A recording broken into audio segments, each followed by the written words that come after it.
There is a sentence you have heard so many times that it almost lost its meaning. Believe in yourself.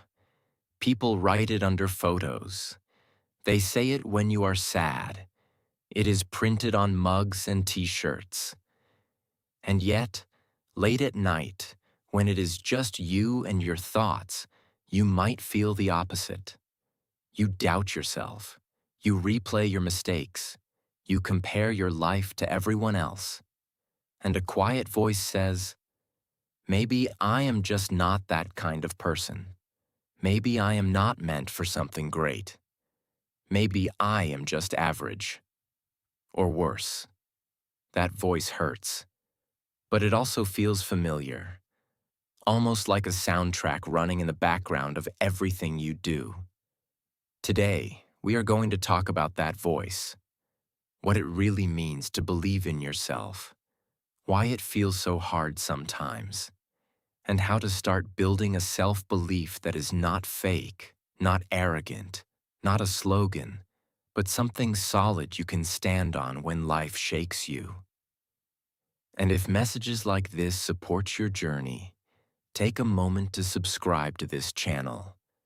That simple action helps this project grow, keeps these videos being produced, and allows more people to hear words that strengthen their mind instead of feeding their insecurity. Now, let us start with a truth you rarely hear. You are not born doubting yourself. Watch a small child. They fall and stand up again. They try and fail and try again. They do not say, I am terrible at walking. I will never learn to talk. They simply keep going. Self-doubt is not something you were born with. It is something you learned. From criticism, from comparisons, from being ignored when you needed attention, from being laughed at when you tried, from failing and not knowing how to handle that pain. So when you hear, just believe in yourself, a part of you says, how?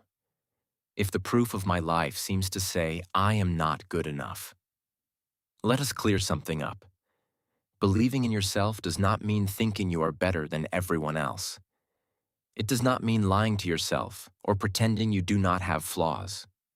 Real self-belief has three parts: trust, respect, responsibility. Trust that you can learn, adapt, and grow. Respect for who you are today, even with imperfections. Responsibility for the part of your life that is in your hands. When these three come together, you start to walk differently. Not because you think you are perfect, but because you know you are capable of progress. So why do so many people feel the opposite? Let us look at a few quiet enemies of self-belief. Comparison. Old labels. Perfectionism. Broken promises to yourself. Comparison. We live in a world where you can see the highlight reel of thousands of lives in a few minutes. You see the perfect body, the perfect couple, the perfect business, the perfect house. You rarely see the nights of doubt, the arguments, the failures, the anxiety, the tears. So your brain does something cruel. It compares your behind the scenes with someone else's edited trailer, and then decides, I am behind, I am less, I am late, I am nothing. Old labels. Maybe someone called you the lazy one, the difficult one, the dramatic one, the stupid one. Maybe they did not use those exact words, but you felt it in the way they talked to you, judged you, dismissed you. When you hear something enough times, especially when you are young, you start to believe it is just who you are. Perfectionism. Many people think they lack self-belief because they are never satisfied with themselves. But often, the problem is perfectionism, not a lack of ability. You believe you must perform flawlessly to be worthy of respect, love, or success. So any mistake becomes proof that you are a failure. Broken promises to yourself. Every time you say, I will start tomorrow, I will change, I will commit, and then do not follow through, you send yourself a message. I cannot trust my own word. Over years, this turns into, I cannot trust myself at all. And without trust, self-belief feels impossible. So, how do you rebuild it? How do you move from a life built on self-doubt to a life built on quiet, solid confidence? Not the loud, fake kind, but the kind you feel deep in your bones. Let us walk through a path. First, update the story about who you are. Your mind has a file with your name on it. Inside that file, there are sentences you repeat. I am shy. I am weak. I am not disciplined. I always mess things up. Some of those sentences came from other people. Some came from your own pain. To believe in yourself, you do not need to delete the file. You need to update it. Take a piece of paper or imagine it now. At the top, write, who I think I am.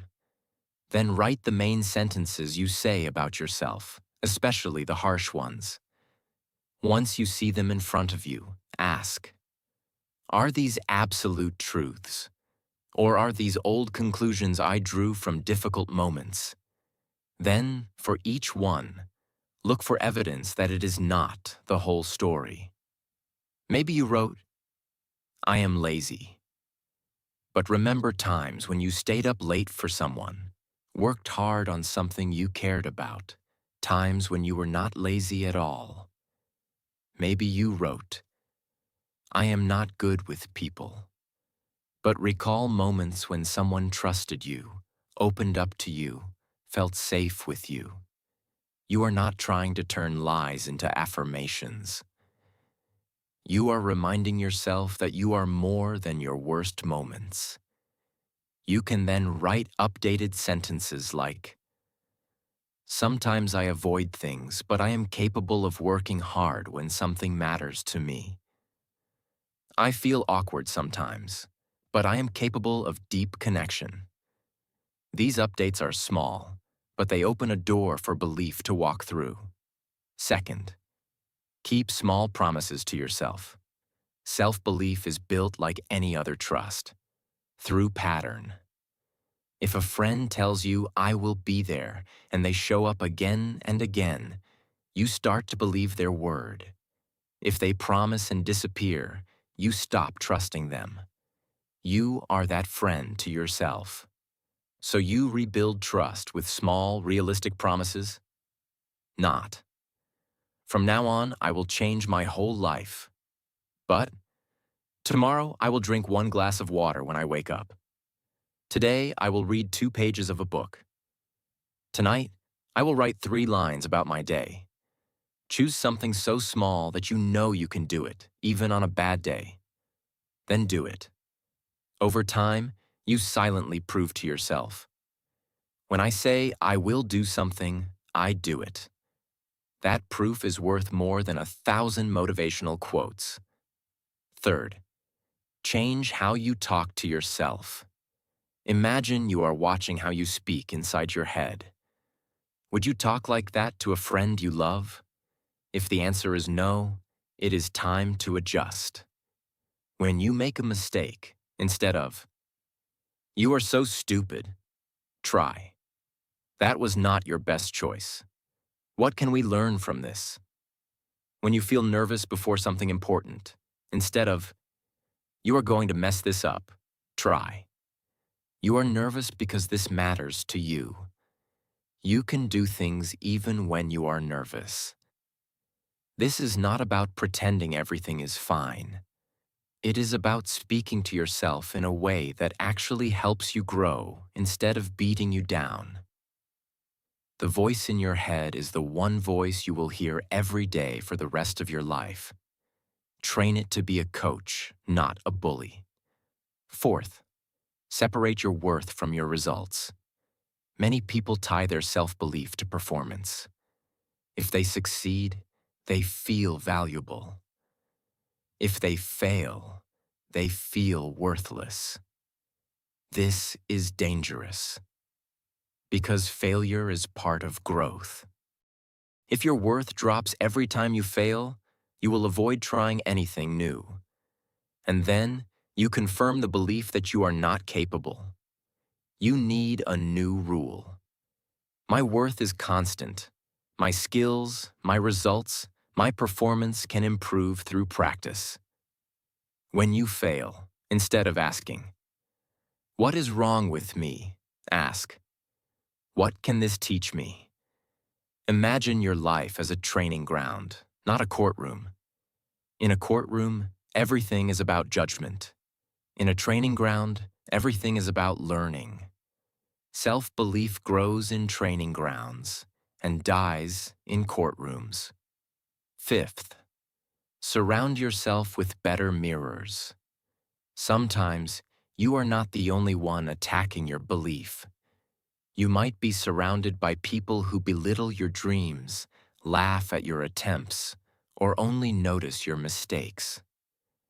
Those people are like distorted mirrors. When you look into them, you only see a twisted version of yourself. If possible, spend less time with people who constantly make you feel small and more time with people who challenge you with respect, encourage your effort, see your potential even when you forget it. You do not need a crowd. Sometimes one or two good mirrors can change your whole sense of who you are.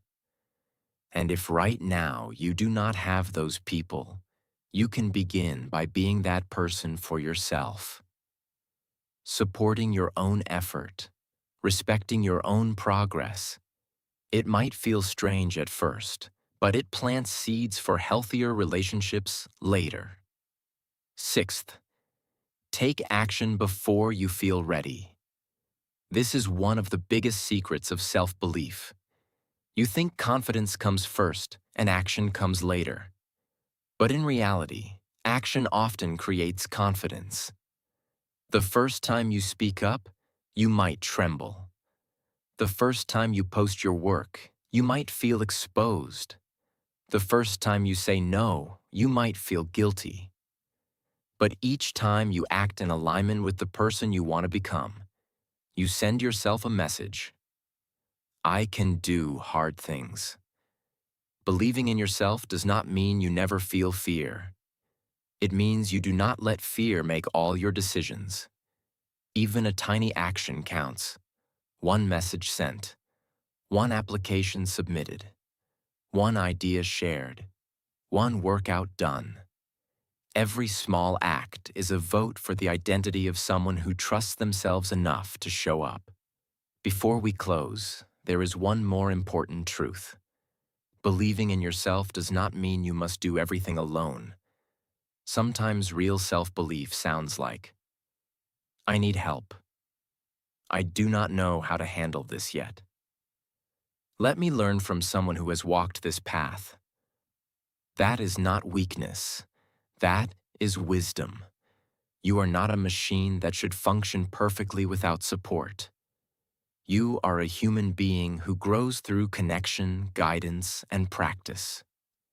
So, if you feel that you have spent years doubting yourself, shrinking, settling, remember this.